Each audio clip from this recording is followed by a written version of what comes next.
There are a number of approaches to translating, localizing, and storing multilingual web content in a content management system, also known as a CMS. From translating directly on the CMS to loading and unloading the contents manually, most of these techniques have proven ineffective when requirements are urgent, complex, or recurring.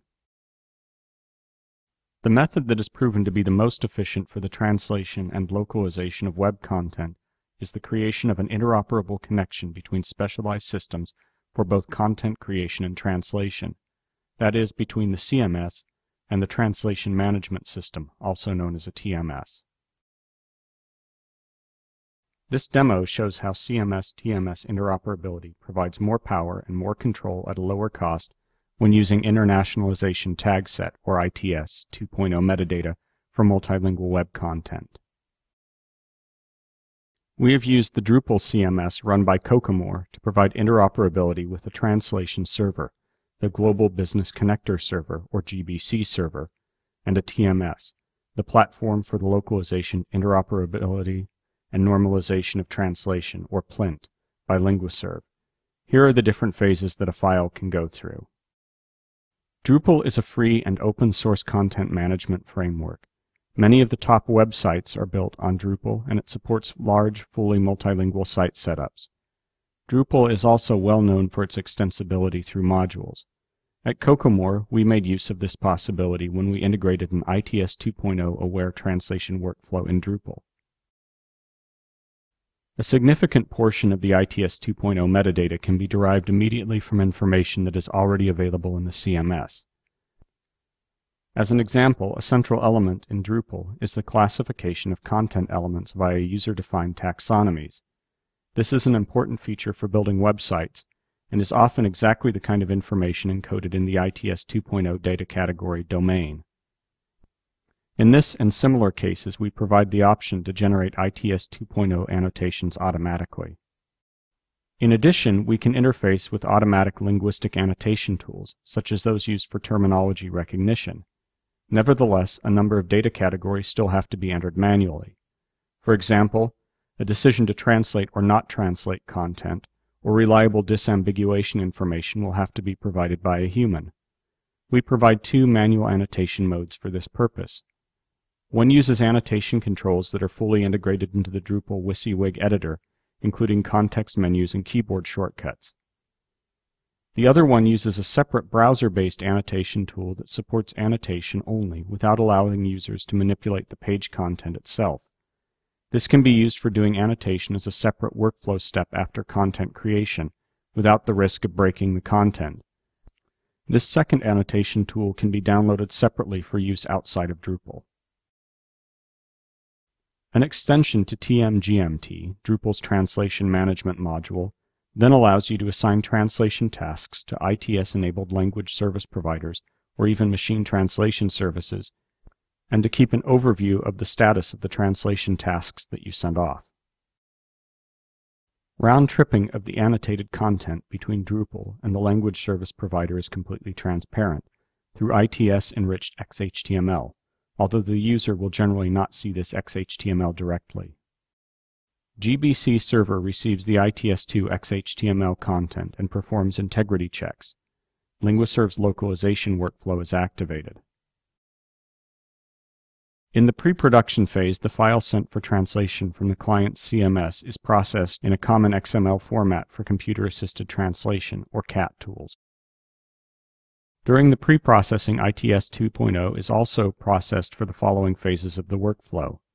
ITS global rules like domain, localization note, and local rules like language information, allowed characters, storage size, and translate are extracted and converted from the Drupal XHTML file into a CAT tool-oriented XML file. Warnings to the project manager conveyed in ITS metadata are now available. This reduces management cost and time. Now the file is ready to be translated, and the CAT tool project is created with the XML file, where ITS 2.0 metadata can already be used in the project parameters. For example, specific dictionaries may be selected using domain metadata. In this example, domain is also visible to the translators and proofreaders, but is locked by the CAT tool. The localization note information provides comments and instructions for the translators and proofreaders. It is visible to them, but again is locked by the cat tool.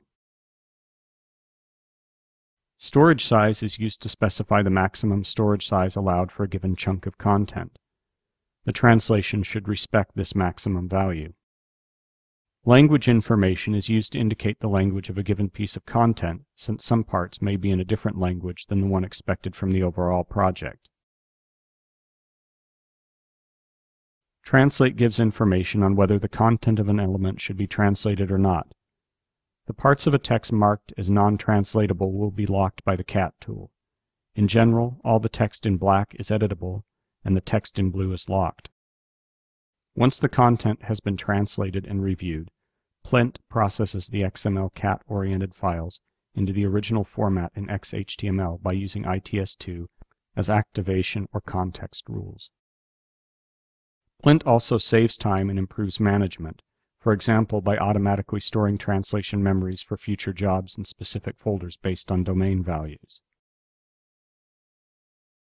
During the post-production phase, Plint inserts the translations and converts the cat tool-oriented XML file into a Drupal XHTML file. Some ITS 2.0 metadata are updated, while others are removed, and additional data categories are added. For example, provenance information is added, language information is updated, and the translation is inserted in the corresponding nodes. Moving on to consider translated files that are ready for delivery, this is the translated XHTML file resulting from the post-processing phase. The file is ready to be downloaded by the client. Translated content is picked up automatically from within Drupal, again as enriched XHTML, although the user does not have to care about the format, and the translation is shown as ready in the Translation Management view.